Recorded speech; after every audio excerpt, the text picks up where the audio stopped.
亚台湾看世界，来看美国国务院的国际组织事务局，曾透过 X 平台再一次来强调，讲台湾防排除里的国际事务之外，这对美国甚至是全世界的福利，拢造成负面的影响。事务局公开甲世界卫生组织来发话，希望会当恢复台湾以观察员的身份来参加世界卫生大会。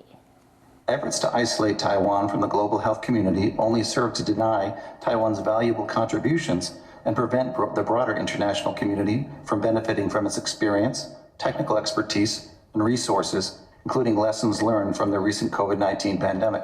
As such, the United States will continue its long-standing policy of supporting the meaningful participation of Taiwan in international fora, including at the World Health Organization. 后来，这位是美国代表团的秘书海尔，伊阁讲，台湾伫2009到2016这个期间，曾经是世界卫生大会观察员，并无合理的理由，甲台湾排除在外。讲台湾的参与将为世界带来着好处。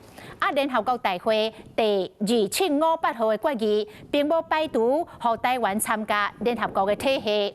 这个铺文的上尾啊，阁来附上着台湾会当帮忙的这个标签。Hello， 我是林明瑞。想要抢先掌握最及时的新闻资讯吗？赶快订阅、按赞、开启小铃铛，锁定我们华视新闻的 YouTube 频道。